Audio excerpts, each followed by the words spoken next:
And I think that's everything. So Phoebe, if you want to talk a little bit about your background. Absolutely. So I am an art history major at Seton Hill. And I came onto this project, and this will be a little bit of a repeat if you've read our curator's statement. But I had the pleasure of interning at the Seton Hill Archives. And it was very early on, I want to say like the second or third day of my internship there. Initially, I was just kind of getting a grasp of what it looks like to be an archivist. The Seton Hall archivist, Bill Black, he gave me some books to read as some homework just to kind of get me up to speed on what preservation and archival work looks like. And second or third day, he brought up the Knights collection, that it was something that was donated to the Holocaust Center, and that they were looking for a curator, and if that would be something I was interested in, since I am an art historian and I have a lot of curatorial experience. And so very early on, our kind of initial process, obviously when we were intaking everything, was looking through it. I spent several hours just kind of getting to know the collection, looking through each individual photograph, and eventually reading all of Harry's letters that were donated as well. It was a very kind of cool process of getting to like handle these actual pieces of history. Because, you know, a lot of being an art historian and kind of learning about these things is textbooks and pictures, and you don't get to work with a whole lot of primary documents at an undergrad level. That's much more of a grad school thing. So being able to touch and engage with these actual, you know, physical photographs and read the letters firsthand, go through his military records, all that kind of thing was super cool. And that was kind of the first thing that we did, was familiarize ourselves with the collection. Then we moved on to a little bit more of like the cataloging and the preservation work. This involved many, many, many hours of scanning individual photographs or groups of photographs into the computer. That way everything was digitized and could be preserved that way. All of the images, like all of the actual photographs, the records, the postcards, all of the letters, are now all stored in a Google Drive so that they can be shared with people if they're interested in the full collection. So if you'd like to see that, feel free to reach out and we can make that happen. But that was kind of very early on in the process, just to make sure that everything was digitized. That way it could be preserved that way. And then I had the very long and arduous process of measuring each and every individual photograph. That way we kind of had their sizes recorded, and we knew how big everything was in order to order photo sleeves to keep everything in binders. And so that took a while. And then it came down to labeling everything. So when everything came into the archives, it was brought to us in kind of clusters or sections. As we've mentioned in previous talks, Harry did not really date his photographs or say where they were taken very often. So the way that we kind of organized everything was just in the piles that it came to us in. And so each of those piles had its own little name. And then on the back of each photograph, we wrote using archival ink. So that's like a special kind of ink that's removable, basically. So you're not permanently altering the document, but you're just removably, reversibly, kind of directly cataloging what that piece is. And so each photograph has written on it, on the back, whatever category we gave it. There were some that were just called, Gartologen 1, 2, 3, 4, and so on. There were some that had other names, kind of like the categorizations that we have on the website, if you've been through that. Of like World War II friends and 102nd Division. And then it was around this time, I think Hannah and I had maybe had 1 or 2 meetings before COVID shut us all down. And so at that point, thankfully, most of the images and everything had been digitized already. There were a couple of, stacks of documents that I hadn't yet gotten to that Bill had to finish himself. But with COVID shutting us down, that kind of very drastically changed everything with going home. My role as an archivist became much, much more hands-off. I think I maybe visited the archives once under quarantine, with masks and proper precautions and everything, just to talk some stuff over with Bill and look at the documents a little bit more. But Hannah can attest, much of the work had to end up happening remotely as opposed to in person, which was kind of the plan. But that was, I guess, a little bit of the behind the scenes of what the actual archival process looks like. It was mostly just kind of getting everything down and documented that I did. The thought was that Bill would teach me how to do things like acid washes, which is where you deacidify paper. That way it stops aging and stops yellowing. It kind of freezes it in time to preserve it. Because of course, if you've seen any old documents, they're often kind of yellowed and crinkly, and can start to turn to dust. So the deacidification process kind of stops that, and helps the pieces have a longer life. But we got shut down with COVID before I was able to get into too much of that. So this is kind of where Hannah can jump in and we can talk about what moving online was like. Yeah, so I was brought into the project, I think maybe the end of January or early February, because my advisor, Maureen Kochanek, just said they were looking for someone to help curate an exhibit on a series of photographs taken by Harry Knights. So she got me in contact with Jim Paharic and the center, and I ended up meeting with them and we clicked really well. So they decided to bring me on board to help co-curate the exhibit. And I was super hands-off for a majority of the time because my, role was kind of to come in, help select the photographs, help hang it, and then help with the programming. So I really wasn't doing so much. But when we got the notification that we were going under quarantine, it was a big oh great, because what were we supposed to do at that point? It wasn't even going to happen. And there was supposed to be, I believe, a conference this year where we would be able to have people come in and see the show. So it was going to be something that was pretty big, and then that was immediately squashed. Mm-hmm. So it was disheartening kind of, at least on my end, because we wanted people to be able to come and see and preserve this history with us. Mm-hmm. And not knowing if that was even going to happen was kind of scary. So we ended up doing a ton of Zoom meetings, just trying to figure it out. And we originally were thinking, because, when this all happened, everyone said, it's just 3 weeks. We'll be back after spring break. It's going to be fine. And now here we are. So we were thinking, okay, it'll probably be in person in the fall. It's going to be fine. So in the summer, and I believe it was July when we first met together in the archives, mm-hmm. we ended up going through all of the photographs together. And that was the first time I'd been able to see the photographs. So we went through the binders and then we went online and we sat down and we went through all of the photos and we kind of envisioned what we wanted the exhibit to look like. So Phoebe was telling me how they just talked about how everything was kind of in different groups. So we wanted to be able to incorporate that.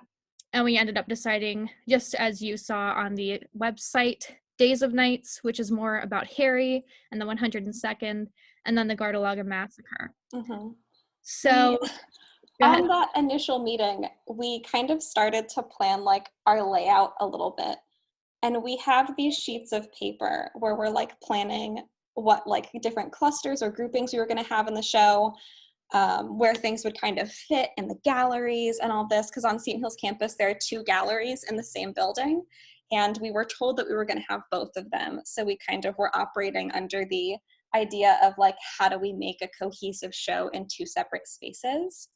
And so it looks like a madman's, like in a police drama where they have their cork board with all the string between everything. It looks like that because we were just trying to figure out how to make it all make sense. And like you said, there was a while where we weren't sure if the show would happen at all. There was also a good chunk of time when we were operating under the thought that the shows would happen in person. And so we went so far as, drawing up a budget and looking at frames and seeing exactly, counting how many frames do we need at how many different sizes to get the images printed. Because of course, some of the pictures are barely bigger than a postage stamp. And some of them are, like a standard postcard size. Some of them are like an A4 sheet of paper, but some of them are absolutely tiny. And so we didn't plan on showing any of the originals because we didn't want to have any compromises with the images potentially being damaged somehow. Because if you aren't familiar with the Seton Hills galleries, they have glass walls.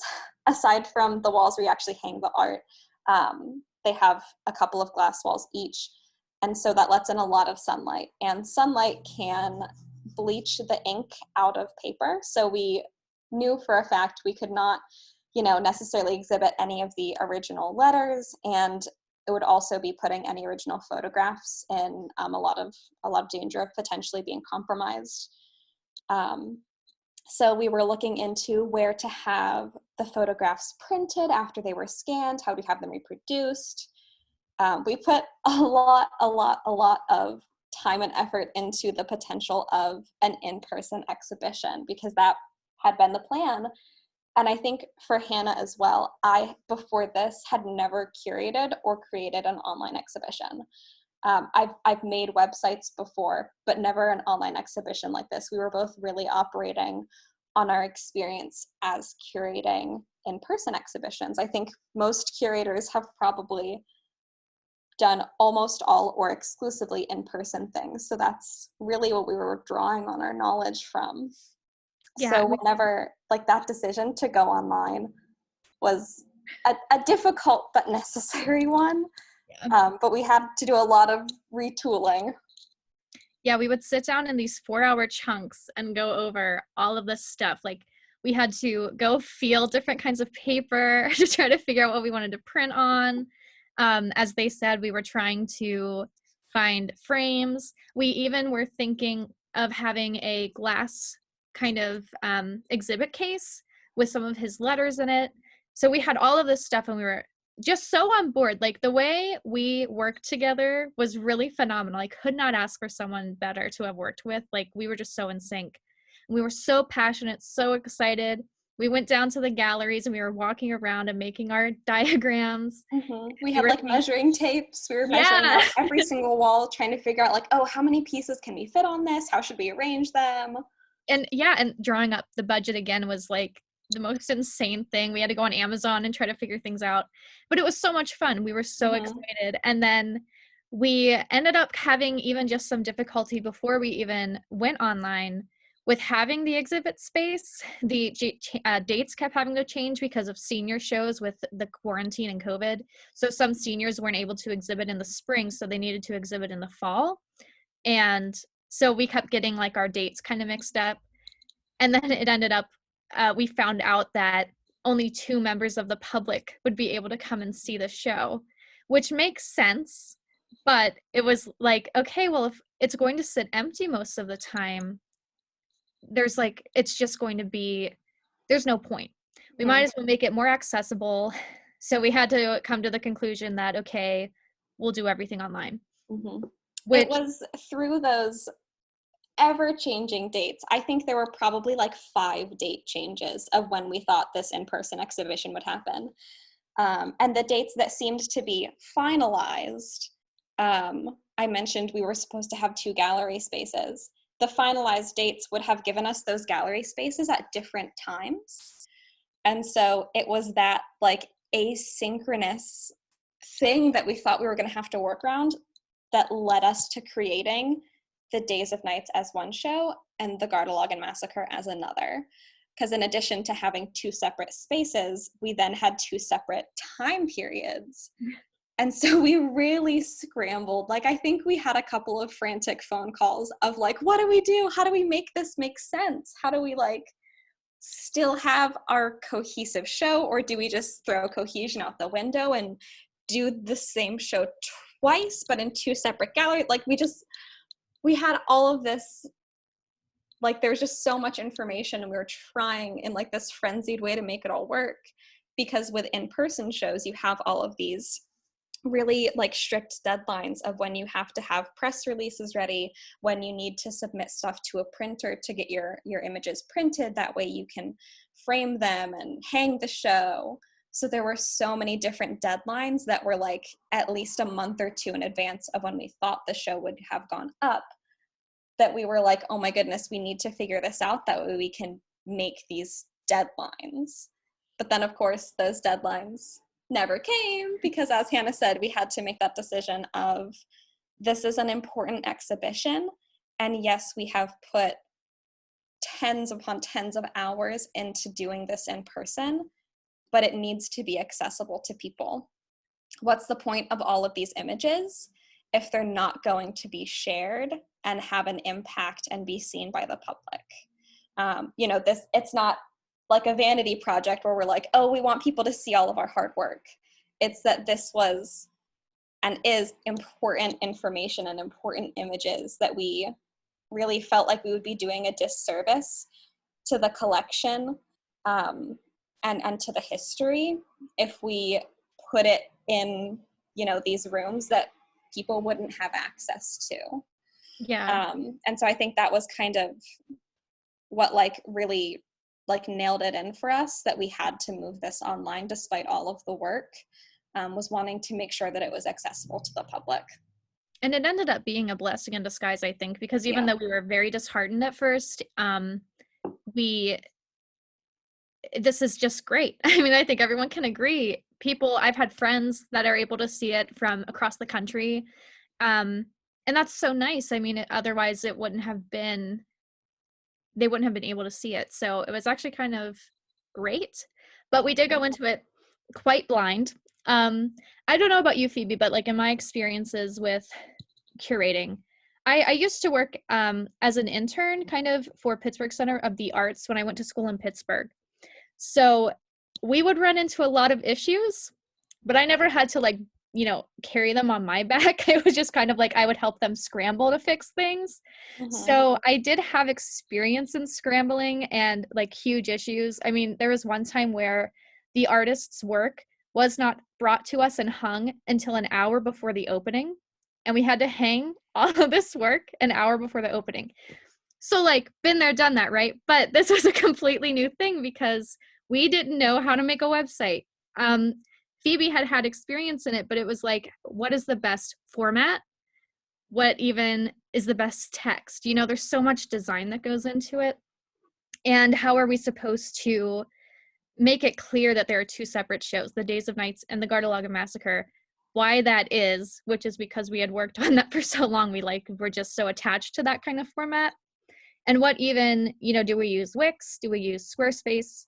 And we ended up using Squarespace, and I think it's a really phenomenal site. I hope you all agree that it's pretty easy to navigate, and I think it looks really well, so I'm happy with that choice. Mm-hmm. But we had to, come together again in the archives with our masks on, sit down, look through all of these templates, try to figure out what one to use. And then we ended up deciding that Phoebe would put the images on the website and kind of curate them that way. And then I wrote the portions of text. Mm-hmm. So we kind of ended up splitting it because it was kind of difficult for us to think how to split it in a way that was even. So we ended up I did the writing and Phoebe did the curating. And I honestly think this might have been a little easier than doing it in person, because in person it's a lot of work. You have to frame things, mat things, you have to put, the nails in, and then, all of that stuff. You have to print everything out. So actually this is even sustainable because we aren't printing a ton of things. So it worked out quite well, I think. Yeah, so we, Dr. P is asking, can I talk a little bit more about the website? So for the website, as Hannah said, I'm the one who did a lot of the basically all of the actual construction of it. So we agreed to divide the work into me doing all of the website and Hannah doing all of the writing, as she said, because we wanted to make sure the work was even. And with the kind of online format of us not being able to physically sit down and build the website together, we felt that literally just splitting it down the middle is what would be easiest. And I felt pretty strongly about not splitting up the writing work too much, because I wanted there to be a kind of cohesive voice through all of the writing. And then I didn't want to split up the visual work because I wanted there to be cohesive visual design. So it kind of made sense for us to do it that way. So basically, from the bones up, I kind of built the website. Every single page. Squarespace is really nice because it has a lot of templates and you can use, but there were some pages I had to build fully from scratch. There were some that I had to alter templates, but everything I kind of had to, be dropping in these different images, pieces of text, designs. There were like a handful of things on the website that I wrote myself, just because they were smaller pieces of text, but all of the informational stuff, like all of the kind of didactic labels, Hannah took care of.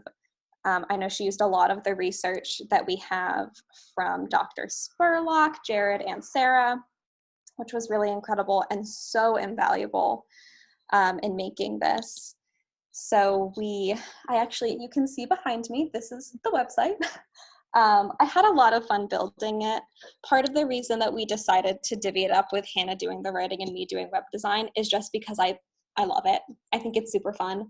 I am by no means a graphic designer, by no means someone who builds websites, but I have a little bit of experience with it, and I thought it was a pretty fun process.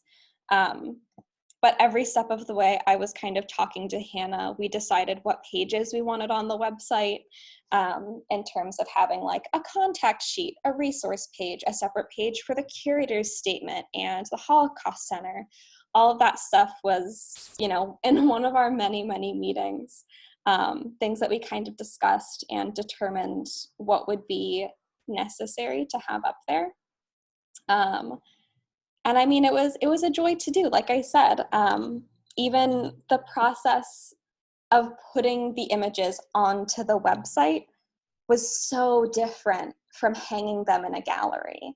Because not just the logistic kind of physical labor of it, because it is a lot of work to hang a show in person, but even kind of how I arranged them. There didn't need to be as much kind of sense of flow because we had the two columns, but I still wanted to try to kind of grasp like a sense of story or just something that made sense as you go through the pictures.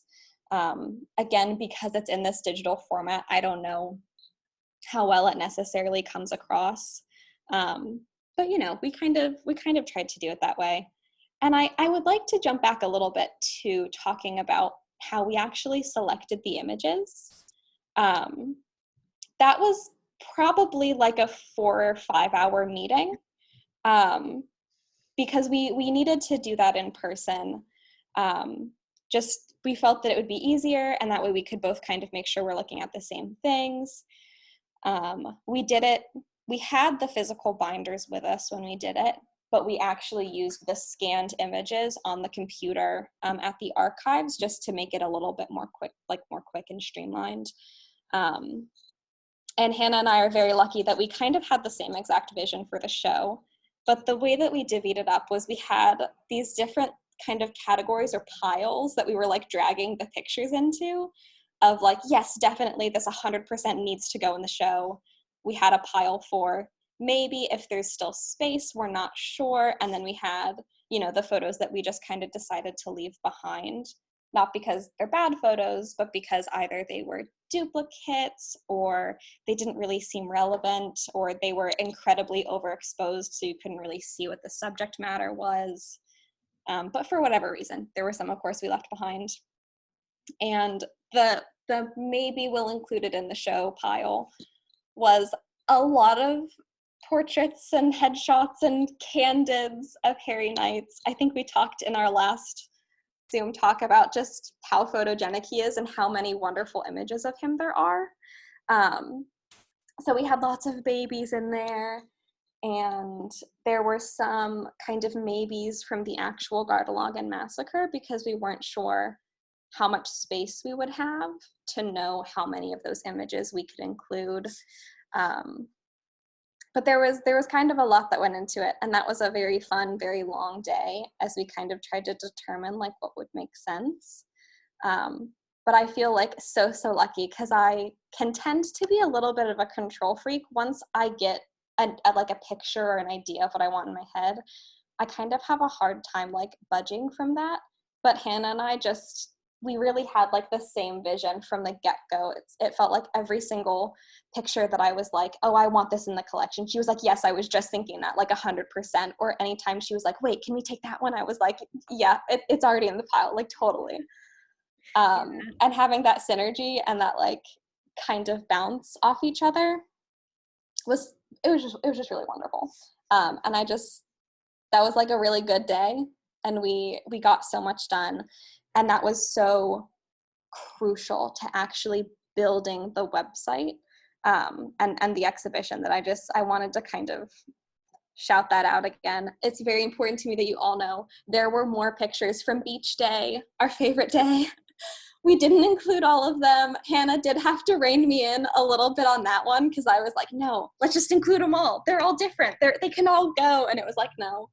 Beach Day is not the focus. We can include a couple because it's like it shows their humanity and how they bonded. But we don't need like 5 separate pictures of just like some guys at the beach. Like we don't need that. Yeah, I wish that we did need that because they were just so much fun. Yeah. You know, because it's so nice to the collection of photographs is just so incredible, and it's so nice to have you really like can tell the human experience from all of these photos. So you're going through these photos and you're seeing things that are just the most horrific things in the world. And then you'll, keep clicking and you find these men who were drafted into a war that are just having fun on the beach. So the entire collection, like we're sitting there and we're grasping humanity just from these photographs. So it was super impactful for both of us. Mm-hmm. But again, it was so nice that both of us were on like the same exact page. I couldn't imagine. Phoebe is also very competent. That was really nice too, because I couldn't imagine trying to do this entire thing, which obviously, as we've been talking about, was so much work with someone who like I didn't, get on the same level, or someone who wasn't a go-getter. So it was so nice to be able to collaborate with someone who had the same vision. It was just a lot of fun, but it was also a lot of work. And not only just the exhibit, but also like making this programming too. When I joined the team, I wasn't expecting to do the programming, but this ended up being my senior show, even though I'm technically a junior. So we wanted to make sure that I was doing some programming for that. And originally that was going to be like, gym nights coming to the opening and talking to people and doing like some community outreach in person. And then we had to switch all of that into an online format, which was kind of difficult. And I was very concerned because I didn't really know, would people be able to access Zoom? Would it work? Would we be able to pull it off? Because again, everything that we did pretty much from like July on was by the seat of our pants. We were just kind of going off what we had done in person. So I think that these talks have been really great. I think that all of the topics that we chose were really phenomenal. It was so nice to be able to do a talk where we gave a little more context to the art world in World War II.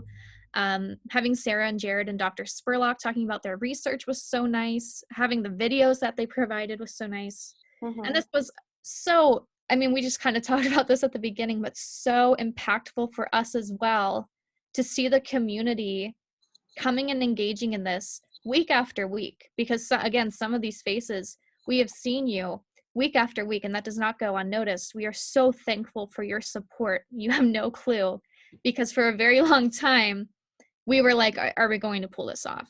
And it's so important that we did, of course, but also because in our field, when we graduate, we don't know what's going to happen.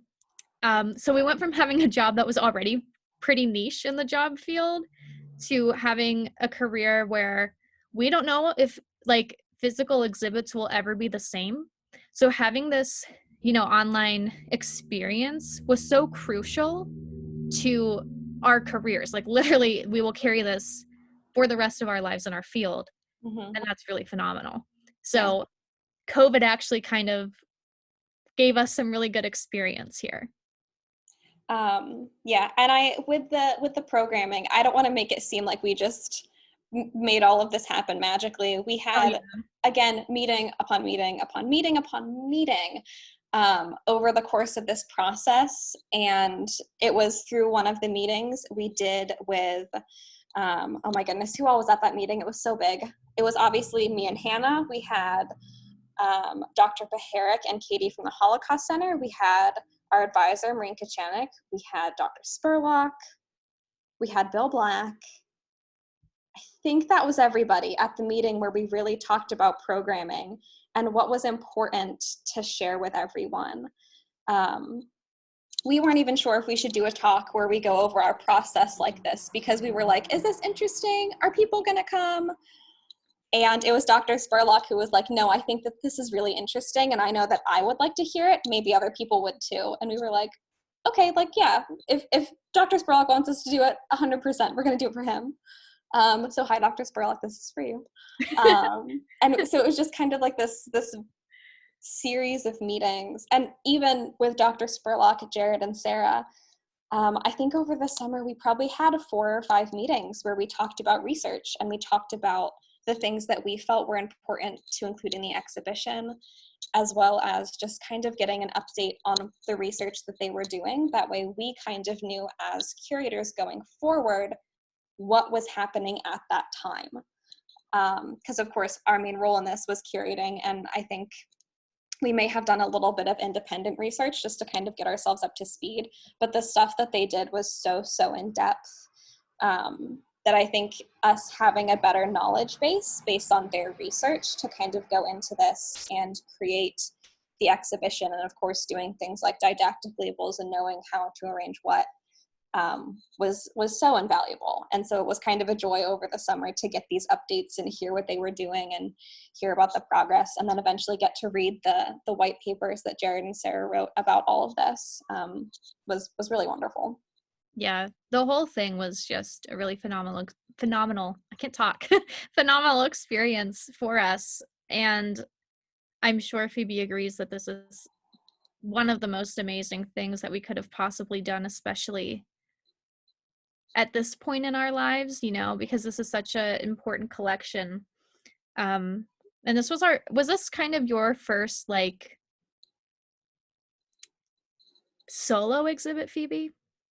So I have head curated one other show, and it was an in-person exhibition. I did everything basically start to finish by myself. I had some vague guidance around the beginning about like, this is what you need to do.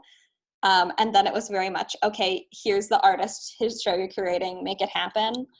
And so it was very daunting, but having that experience under my belt definitely kind of helped me have a little bit more confidence in being the head curator, co-curator with Hannah for this exhibition. Because as you mentioned, before this and before that, I had been assistant curator, I had helped, but never fully taken the reins. So having that one head curator position under my belt definitely helped kind of going into this one to have that little bit more confidence. I didn't necessarily know what I was doing, but I had the confidence to pretend that I did and get stuff done. Yeah, and it was so, I couldn't, again, like I just could not imagine doing this without you. Like your experience was so nice to have. So I'm really happy. But again, this is obviously a really phenomenal thing for the both of us to have been able to do at this point in our careers. Mm-hmm. And to have this experience is just really incredible. Can you think of anything else to cover? I'm sure we're leaving things out. We had so much that we had to do, but this is really all to say that, when you walk into a museum, whether it's a natural history museum, an art museum, these exhibits weren't just like, okay, we're just going to hang things up. There's so much that goes into it. There's PR, marketing, programming, hanging it, And even, and luckily we don't have to do this, but there's the spackling and repainting the galleries at the end, which we didn't have to do, but there's a lot that goes into it. So it's really important for us as museum people that we're able to share this experience with everyone and give you that insight into it. The fact that it only took about 10 months to put this together, that's a pretty quick turnaround. There are shows that take 3-4 years to make. And I feel like even as somebody who makes shows, hearing that is like, how does that take so long? But when you're in it, you realize there are 100 things that you won't even think of that you need to do until you're doing it. And suddenly you're like, oh my goodness, there's 1,000 more things that I need to do. So it's a very, very in-depth process, but it's also incredibly rewarding. The day that we launched the website, Hannah and I were like texting each other about like how nervous we were that we've put so much work into this and it was finally going to be live. Like, I think I texted Hannah at one point, just, I'm going to vomit, because I was like so nervous about launching this and having people see all of these months of work, because like we hadn't made an online exhibition before. We didn't know if this was a good online exhibition. We were very nervous, and I still get a little bit nervous thinking about like the fact that I did all this web design and now people are going to look at the website. Are they going to like what they see? Like, I have no idea. The pictures will speak for themselves, but does the web design hold up? I don't know. I guess it's okay if it doesn't. This was my first time doing it, but there's just like all these things that kind of ran through our head as we were launching this. But it was a very gratifying process in the end. And we mentioned earlier, having faces come up again and again in these events, knowing that something about this, whether it's just the photographs or the content or something that we did along the way, just being involved in this, is so, so rewarding. Just seeing that there are people that kind of care about the labor of all of these long months. I want to say thank you to everybody who came tonight, who came other nights, to the whole crew of 10, 15, I don't even know how many people who had a hand in this. It's just been a very wonderful process, and I'm so grateful to have gotten to be part of it. So thank you all just so much. Yeah, thank you. It was so incredible. I can't say it enough, and so rewarding. And your input, your commentary, being able to know some of you and some of your history with like the 102nd and your family is really phenomenal. And of course, thank you so much to the Knights family for letting us take on this project and learn more about your father and who, or grandfather even, and who he was. That was so phenomenal. We actually have, I don't know if you saw, Phoebe, Megan Knights is here, his granddaughter. And they said it's pretty amazing watching and listening to them talk about him and what his greatest hobby was able to capture. I'm missing him tonight for sure. We really feel like we know him at this point. And I even, like, I'm getting a little emotional right now because it feels like, we're kind of like, shutting the door, I guess, on this chapter. So it's like saying goodbye to him. And that's really sad because we feel like, of course we didn't know him, but through these photographs we learned his story in some chapter of his life, and that was just so phenomenal to be able to know him and know what he did at that time and be passionate about his art and show it to people. That was so phenomenal. We are so grateful. Hannah and I were texting earlier today, and I said that this feels like the last day of summer camp, where like all of these people, whether it's the faces on these Zoom meetings or the names, and getting to do them and have all this knowledge and getting to have frantic phone calls with Hannah at like random times of day. It's so bittersweet to have it like be ending. The collection will live on. The website isn't coming down just because the Zoom talks are over. These things live on. We will have these experiences and these memories. But at this point, it's much more hands-off. The website is done. The events are done. The only thing that kind of happens from here is after this Zoom talk gets put on to YouTube, I'm going to add it to the website. And then the website is done. The website is what it is. And that's just, it's so wild that we've been at this for so long. And now it's over, but it's not gone. So I have the website up behind me. I hope if you haven't already been on the site, you'll check it out. We have a contact tab if you have any feedback, if you have any questions you randomly think about that you would like to have answered, anything like that, you're welcome to reach out via the contact tab anytime. But it will live on. The website will be there anytime you want to come back to this collection, and I know that I will visit it from time to time and just kind of be so grateful for the experience. Yeah, absolutely. Thank you all so much. We can take questions if anybody has any in the chat function. Oh, somebody said my connection keeps dropping, Jim Knights. Sorry, Jim. I hope that you'll be able to hear a little bit. I'm texting him right now to Okay. see what the problem is, but I just want to thank Hannah and Phoebe so much for your work. It's so wonderful to hear your enthusiasm about this project, and you two are a great example of what we do at Seton Hill, because you show that you not only have the academic learning, but the experiential learning. And I love how, Phoebe, you say, I'm an art historian. So not that I'm going to be an art historian, I am an art historian, and you are curators. And this has been fantastic experience for you both. And like we always say in our internships, that they should be a win-win situation. It should benefit the student as well as the organization. And this certainly has done that. Your work has been a tremendous help to our center. And even though your phase of the project maybe is starting to come to an end, the project will continue. You know, we'll continue to study the experience of the 102nd and Harry's experience, and the whole topic of the death marches and Garda Legan. These are things we'll continue to discuss and share research about in the years to come. And people will continue to visit that wonderful website you created. I really encourage everybody to take a look at it. It's beautifully done. And that will live on as well. So your work endures in that sense. And I think somebody had a question too about the archives. So the website doesn't include the entire collection, but it will reside in the Seton Hill archives. And that is searchable there. So if people want to find out about some part of the collection, then you can go through, you'll be able to go through the Seton Hill archives to access some images that way as well.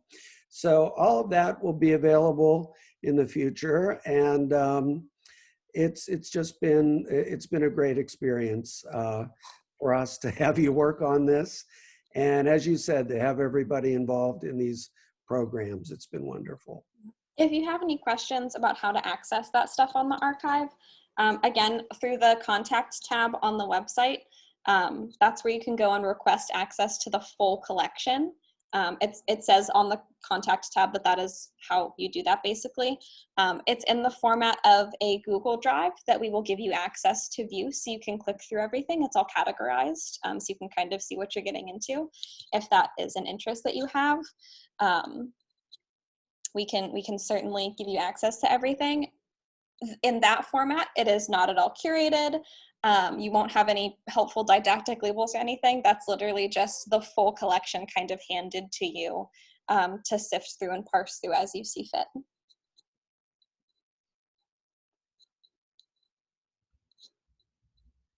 Anyone have any questions? I think we talked for a really long time. I actually thought this was going to be literally like 20 minutes of talking, and then we got really passionate. So does anyone have any questions? I have no questions, but another comment. I'm bursting with pride with you two. You're just superstars. Love you. And you know what? The show is going to always be here.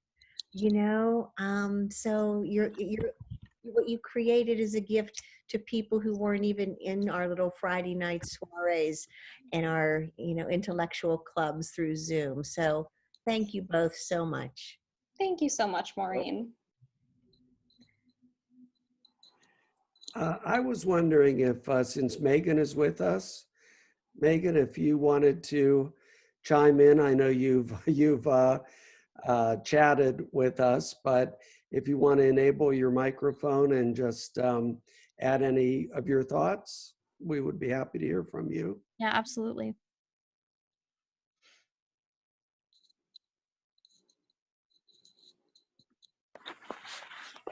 Hi, everybody. This is actually pretty emotional for me. I just miss him, and I'm really excited that you guys did this. It means a lot to a lot of us in my family, and it's an easy way. Makes it easy for me, for my kids, to understand their history and what their great grandfather went through.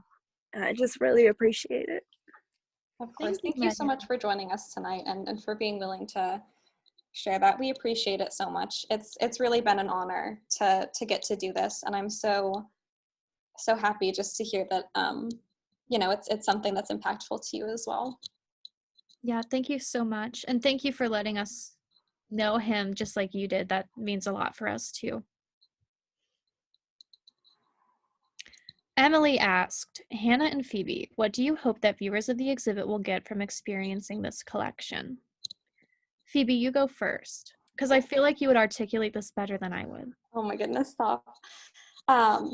So as part of the curatorial process, whether it's in person or online, so much thought goes into how you want people to interact with the work, whether that's in a physical way, how they'll move through the space of the gallery, or in an emotional or intellectual way. We had so much thought that went into that. And for us, I think the biggest thing that we focused on for the in-person version of this exhibition was how people would interact with the actual images of the massacre, how they would feel when they stepped into that space, and the emotional resonance that it would have with them. Our plan was for all of these didactic labels that we had, they would be next to all of, the different little clusters that they would with. That way people had that information. But our kind of primary concern was whenever they stepped into the space with the massacre, we didn't want to have didactic labels. We didn't want to have different sizes or an interesting configuration of the photos. We just wanted to give a very straightforward presentation of them with some text at the bottom that just said, 1,016 people were murdered in the Gardelegen massacre. And we wanted people to just kind of sit with those pictures and have that emotional resonance and understand the tragedy and the horror and atrocity that was allowed to happen. Because they kind of touched on this last Friday, if you were able to join us, this was something that people let happen, that they actively engaged in making happen, and then that they tried to cover up and hide. And that is horrible to have to think about, that people would do this to other people. And so it was really important to us in the shift to online, and I hope it comes across, that there was still some sort of emotional or intellectual resonance of the weight of what happened. This is what happens when fascism is allowed in a country or in a state. And I think we both felt pretty strongly about being explicit in that. Again, if you go through the curator's statement, we address it directly, that we believe that fascism is looming in this country, regardless of who the president is. These things don't happen on accident. These things are allowed to happen, both on a governmental and societal level, as well as a deeply personal individual one. And so our hope was that through looking at these images and engaging with the content and hopefully really taking time on each page of the website to really look at the pictures, you would understand how real this all is, how close it is in history. I mean, this is 80 years ago. There are people who were in the Holocaust who are still alive today. It is a very real, very close, very, very powerful history. And when I say close, I don't just mean in time. I mean, this could happen again, and in some ways is actively happening. And so I think it was really important to both of us to not shy away from that and to not flinch in the face of that, but to understand the weight and the responsibility that we had in conveying these images and conveying this information. So to kind of try and answer the question a little bit better, I hope that people will see this and they will feel some of the passion we feel, not just for curating or for art or for Harry Knights as an individual, but understanding the weight of the Holocaust, and knowing that there is a responsibility that we all have to not let this history die and to not let it happen again. Phoebe, you absolutely did answer that way better than I could have articulated. Thank you for voicing exactly how we felt. That was awesome. Thank you. Yeah. Robert had a question. Now that the process is over, how do you plan to market it? That's definitely something we'll have to give some thought to, because it is kind of difficult to market an exhibit that's over. I'm sure I personally will just continue to share this on my social media. But that's definitely something we'll have to talk about, how to sustain getting traffic to the website. I do know that I think it was the Trib. I think it was the Trib that had the exhibit in the newspaper. Mm-hmm. The Jewish Chronicle had an article written about it. So hopefully that publicity has helped. But we'll probably have to, maybe we can even send it to some institutions too, just to kind of get like their opinion Mm-hmm. and have them become aware. That's a really good question. That's, maybe it isn't over, Phoebe. Maybe there's something else. He's ahead of us. Yeah, maybe. No, but that is actually an excellent question, because for in-person exhibitions, which is what we know and have experience in, the exhibition ends. The work comes off the wall and it goes into storage or back to its original home or whatever. And so you don't need to continue publicizing it. You kind of have a runtime and it's all in the lead up. And once it happens, it's happened, and that's great. But now we don't really know, I guess, how to continue publicizing this. So thank you for kind of making us think about it. Because as something that we don't have experience with an online exhibition like this, not a clue is my answer. So we're going to think about it. Thank you.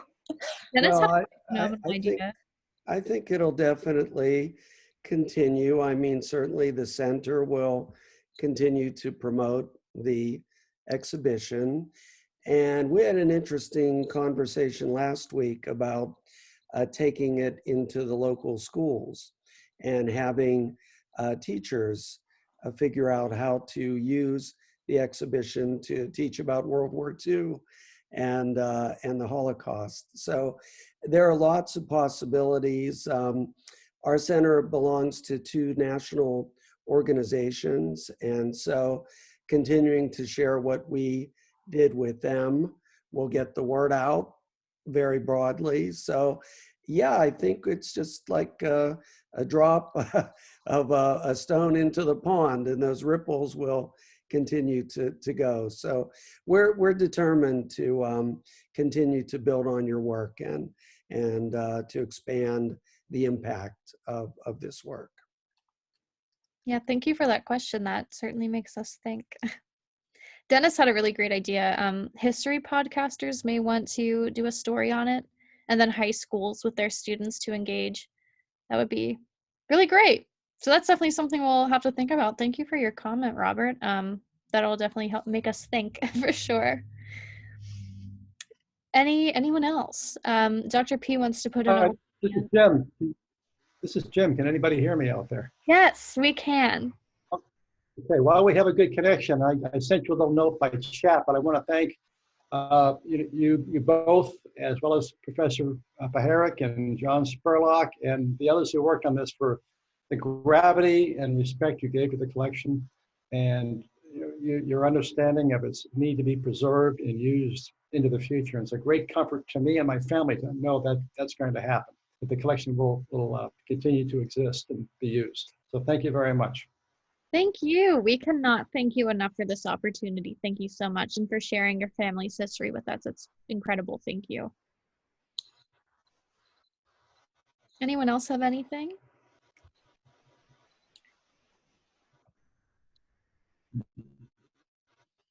Dr. P, maybe It was great working with both of you on this. So I was commenting to Maureen that, you know, we supported you when you needed support, but otherwise got out of your way. And we appreciate it. You too, and the history students as well did a great job. Yeah, Thank you so much, Dr. Spurlock. Yeah, not to speak for Hannah, but I at least have come to cherish your thoughts and your input so much throughout this whole exhibition. So thank you so much for everything that you've done as well.